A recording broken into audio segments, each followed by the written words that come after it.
Okay, I just want to go over the coupling with yous, purely because buddy of mine over in New Zealand is having problems separating these from his the main drive shaft.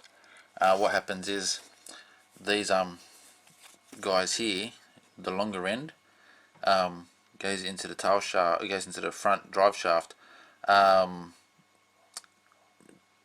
Probably about, I'd say, 3 to 5 mil. But what happens is they get wedged in there.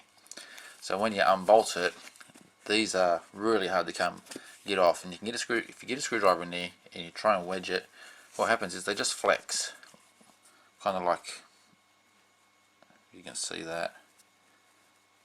And it doesn't matter how much you get a screwdriver in there and lever it, the little buggers just don't want to come out. Now, to see something already out is a bonus, because you get an idea of how you're going to get it out yourself. Now, because the shorter end is hard to get to when it's on the car, obviously the longer ends are in the shaft. Actually, you can see a bit of shine on there, how far they go in. Probably about, a bit more than 3 mil, probably about 5 mil. Anyway, so you're trying to get there and you're trying to get a screwdriver in. It's a bit hard to get on that angle, but if you can get a screwdriver in, you just want to hit it a few times. Good hits, probably with a chisel if you could, and a few good knocks should wiggle it out. But if you can't do that, like this would be the end here that's going into the shaft. What you want to do is put a dynabolt. What I would do, put a dynabolt through the shaft in line with this, tighten the dynabolt up, and then give it a few good hits with a hammer, and that should pop it. That would give you a lot more leverage, and yeah, that, you know what I'm getting at there. That should do the trick, because the shaft probably has, I don't know, maybe a 10 mil thickness of steel, so you need to push a dynabolt past that point. So maybe with your fingers you can feel the dynabolt flush on one end, start tightening it up. Once it's tight, give it a few good hits of a hammer, and hopefully that pops it out from the shaft.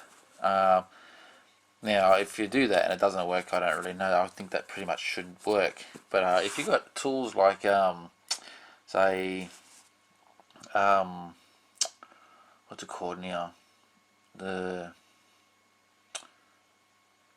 had it in my mind, it's a tool that goes like that and takes off an O-ring. Anyway, if you got that, you could slip it in, you could wiggle it. You could maybe even, if you got a screwdriver that's, I would say that's probably a 10 mil hole. Would be, because they're 8.25 bolts that came out, so that'll be 8 mil. If you've got an 8 mil screwdriver and you've got no other tools, bend the end of the screwdriver over into a 90-degree angle so you can slip it in there and give it a good wiggle. But they're just ideas, you know. Just thought I'd show this clip to help him out so he can see what it looks like when it's out, so he knows how to separate the coupling, because when they get stuck on there, they really are a pain in the ass to get off while under the van. If you can get it out of the van, a good hit with a hammer and she just pops off. But yeah, I didn't come across that problem myself. Well, I did with the front ones, but hence the reason why I took my shaft out. And yeah, that's what I found. I found giving it a good hit with the hammer, she just popped off. So that's about it. That's all I wanted to show you. Alright, cheers.